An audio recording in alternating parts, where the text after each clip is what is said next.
Hello বন্ধুরা, সবাই কেমন আছো? আশা করছি প্রত্যেকে অনেক অনেক ভালো আছো। তো বন্ধুরা দেখো, চলে এলাম আরেকটি নতুন দিনের ব্লগ নিয়ে। আর এখন বাজে তোমার মোটামুটি 9টার কাছাকাছি। তো প্রতিদিনের মতো সৌম্য সকালবেলা স্কুলে যেরকম বেরোয় 8:30 নাগাদ, সেরকম বেরিয়ে গেছে। আর ও বেরিয়ে যাওয়ার পর আমি উঠে এসেছি 3তলায়। তো উপরে এসে প্রথমেই জানলা দরজাগুলো সমস্ত খুলে দেব। সারা রাত যেহেতু জানলা দরজা সমস্ত বন্ধ থাকে, তো ঘরটা একটা ভ্যাপসা কীরকম একটা ব্যাপার হয়ে থাকে সকালবেলা।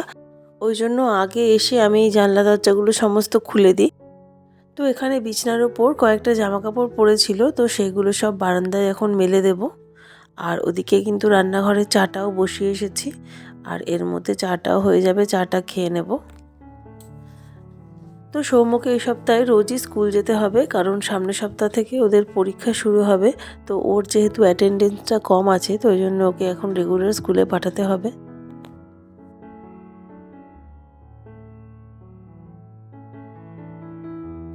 তো এখন এই বিছনাটা আর সোফাটা ভালো করে ঝেড়ে পরিষ্কার করে নেব, আর তারপরে এখানটায় বসে চাটা খেয়ে নেব একটু শান্তি করে। তো সকালবেলা চাটা যদি একটু সময় নিয়ে বসে না খাওয়া যায়, তো মনে হয় যেন সারাদিন সমস্ত কাজগুলো করতে খুব বিরক্ত লাগে। একটা শরীরের যে ফ্রেশনেস যেটা চা খাওয়ার পরে আসে, সেটা কিন্তু আর পাওয়া যায় না। যদি ধরো কোনো রকম তাড়াহুড়ো করছি, কাজ করতে করতে চাটা হয়তো খেলাম, সেরকমটা হলে কিন্তু তখন আর চা খাওয়ার মজাটা উপভোগ করা যায় না। তো আমি ভাই চেষ্টা করি সবসময় একটু রিল্যাক্সভাবে চাটা খাওয়ার, অন্তত 5টা মিনিট হাতে সময় নিয়েও যাতে চাটা একটু মস্তি করে ধীরে সুস্থে খেতে পারি। তো চাটা একটু ভালোভাবে এনজয় করে খাওয়ার পর তারপর দেখবে সমস্ত কাজে একটা আলাদা এনার্জি আসে সকালবেলা, তাই না? তো যাই হোক, চলো বকবক করতে করতে ডাইনিং রুমটা ভালো করে পরিষ্কার করে নিলাম। আর এখন তোমাদেরকে দেখালাম এই 9:45 মতন বেজে গেছে। তো এই যে প্রেশার কুকারে একটু মুগ ডাল সিদ্ধ হতে বসিয়েছি। তো ওইদিকে ডালটা সিদ্ধ বসিয়েছি, আর এদিকে ছোট কড়াইটার মধ্যে একটু আলুর চচ্চড়ি করে নেব সকালের টিফিনের জন্য। তো বড় ছেলেটা আবার বায়না করে বসেছে যে তাকে এখন লুচি আর আলুর তরকারি টিফিন বানিয়ে দিতে হবে। তো ভাবলাম যে আজকে তো খুব বেশি রান্নার ঝামেলা করব না, খিচুড়ি করব। তো ওই জন্য একটু সময় পাওয়া যাবে হাতে, ওই জন্য ওকে একটুখানি করে দিচ্ছি। অনেক দিন ধরে শুধু ঘ্যান ঘ্যান করছে, লুচি খাবো তরকারি খাবো। তো ভাবলাম আজকে করে ফেলি বাচ্চাটার জন্য। তো আলু চচ্চড়িটা এখন বসিয়ে দিচ্ছি, এটা 10-15 মিনিটের মধ্যেই হয়ে যাবে। আর ওদিকে কিন্তু লুচির জন্য ময়দাও মাখা হয়ে গেছে। আর এদিকে ডালটা হয়ে গেলে তারপরে ওইদিকে লুচিগুলো ভেজে নেব। তো বন্ধুরা, তোমরা যারা এই মুহূর্তে আমার ব্লগটা দেখছো, প্লিজ একটা লাইক করে দিয়ে যেও। আর যদি আমার ভিডিওর কিছু অংশ তোমাদের ভালো লেগে যায়, প্লিজ চ্যানেলটাকে সাবস্ক্রাইব করে আমার পাশে থেকো। তো দেখো, এখন কিন্তু লুচিগুলো ভাজতে বসিয়ে দিয়েছি, আর এখন এই যে হাঁড়িতে খিচুড়িটাও চাপিয়ে দিয়েছি। আজকে খিচুড়ির সাথে একটু বেগুনি করব শুধুমাত্র, আর কিচ্ছু করব না। তো ওদিকে বাপের বাড়িতে আবার একটুখানি পালং শাকের চচ্চড়ি রান্না হচ্ছে, মা একটুখানি পাঠিয়ে দেবে বললো ভাইকে দিয়ে। তো যাই হোক, এই খিচুড়ি আর ওদিকে শাক চচ্চড়ি লাবড়া আর বেগুনি, এই দিয়ে কিন্তু খুব ভালো মতনই আমাদের খাওয়াটা আজকে জমে যাবে। ব্যাস, সমস্ত লুচিগুলো আমার ভাজা কমপ্লিট হয়ে যাচ্ছে। আর এখান থেকে বড় ছেলেকে টিফিনে দেবো। আর হাজব্যান্ড তো এখন খিচুড়ি খেয়ে বেরোবে, তো ওকে অফিসে কয়েকটা টিফিনে দিয়ে দেবো লুচি আর বেগুন ভাজা। ও আবার লুচি দিয়ে বেগুন ভাজা দিয়ে খেতে খুব ভালোবাসে। তো অনেক দিন ধরে ও আমাকে বলছিল যে একটু লুচি খাবো বেগুন ভাজা দিয়ে। তো ভাবলাম আজকে যখন লুচি করব, তো ওর জন্য কয়েক পিস বেগুনও ভেজে নেব। তো চলো, আজকে লুচি বেগুন ভাজা আর এই আলুর চচ্চড়ি, এই হবে আজকে ব্রেকফাস্ট। আর সৌমতো স্কুলে গেছে, ও যখন স্কুল থেকে ফিরবে ওর জন্য 2 পিস লুচি রেখে দিচ্ছি, ওকে দুপুরবেলার দিকে দেবো। তো এই যে বরের খাবারটা বেড়ে রেখে দিলাম টেবিলের ওপরে। ও নিচে স্নান করছে, এসে খেয়ে নেবে খন। আর আমি এখন নেমে যাব স্নান করতে। তো দেখো, স্নান করে এখন দুপুরবেলা ওপরে চলে এসেছি, আর সৌম্য এসে গেছে, সৌম্যকেও স্নান করিয়ে দিয়েছি। আর এখন দুপুরবেলা ঠাকুরের ভোগের জন্য একটু ফল কেটে নিচ্ছি। এই যে ড্রাগন ফলটা হাজব্যান্ড নিয়ে এসছে দোকান থেকে। তো এই ফলটা আজকে আমাদের প্রথমবার আনলো, এর আগে আমরা কখনো এটা খাইনি। তো নতুন জিনিস, যে কোনো নতুন জিনিস আমরা কিন্তু ঠাকুরকে ভোগ দিয়ে তারপরেই খাই। তো ওই জন্য এখন ঠাকুরের ভোগের জন্য একটু ড্রাগন ফল কেটে নেব। তো এখন চলো, কয়েকটা স্ট্রবেরিও দেবো ঠাকুরের ভোগে। তো এই ড্রাগন ফল আর স্ট্রবেরিটা কেটে নিয়ে তারপর কিন্তু ওপরে ছাদে চলে যাব।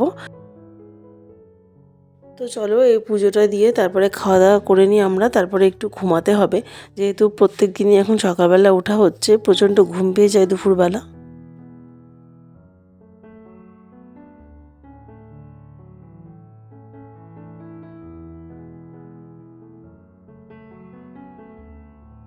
তো ড্রাগন ফলটা কেটে নিয়েছি, আর এই স্ট্রবেরির বাক্স থেকে কয়েকটা ফ্রেশ থেকে স্ট্রবেরি একটু বেছে নিচ্ছি, কারণ সবকটা স্ট্রবেরি ফ্রেশ নেই। তো ভালো দেখে কয়েকটা স্ট্রবেরি বেছে ধুয়ে নিয়ে তারপর ঠাকুরকে ভোগ দিয়ে দিলাম। তো দুপুর পর্যন্ত রুটিন তো তোমাদের সাথে মোটামুটি শেয়ার করেই দিয়েছি।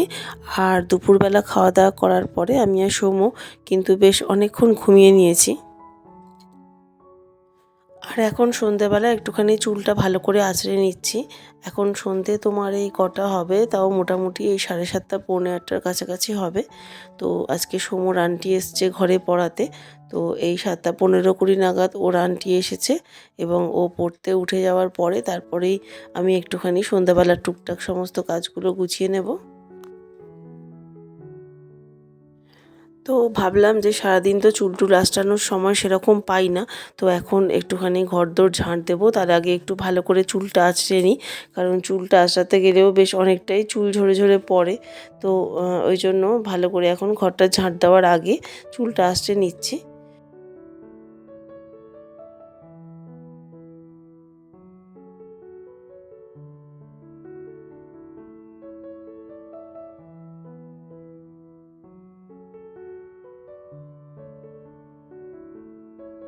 তো এখন সন্ধ্যাবেলা চা খেয়ে নিয়েছি, আর এখন ভালো করে ঘরটাকে ঝাঁট দিয়ে নেব একবার। তো এখন ঝাঁট দিলেও তারপরেও দেখবো রাতে কিন্তু আর একবার আমাকে ঘর ঝাঁট দিতে হবে, কারণ সৌম্য পড়ে টড়ে নামবে, তারপরে খাওয়া দাওয়া করবে, তো ওর বাবা বাড়ি ফিরবে, সব মিলিয়ে কিন্তু ঘরদোর আবার নোংরা হয়ে যাবে রাতের মধ্যে। কিন্তু সন্ধ্যাবেলা একবার ঘর ঝাঁট না দিলে কীরকম একটা লাগে না, তো ওই জন্য সন্ধ্যাবেলা একবার একটু হালকা করে ঝাঁট দিয়ে নিচ্ছি, আবার কিন্তু রাতে প্রয়োজন পড়লে দেবো।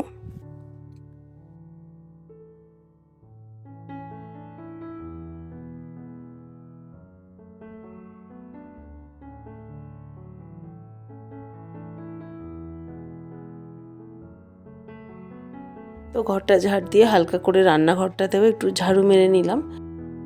তো এরপর সন্ধ্যাবেলাকার কিছু টুকটাক কাজ আছে, সেগুলো সারবো। বেশ কয়েকদিন ধরে এই যে শোকেসের মাথাটা, এই জায়গাটা খুবই অগোছালো হয়ে পড়ে আছে, তো যত আমি গোছানোর চেষ্টা করছি তত এই জায়গাটা আরও আরও জিনিসপত্র ভর্তি হয়ে যাচ্ছে, আর আরও অগোছালো হয়ে যাচ্ছে। তো এখানটা সৌম্য সমস্ত ওর দরকারি জিনিসগুলো সব এনে এনে আরও জমাচ্ছে। তো আমি ওকে বললাম যে তোমার জিনিসপত্র সব তোমার ঘরে গিয়ে রেখে দিয়ে এসো।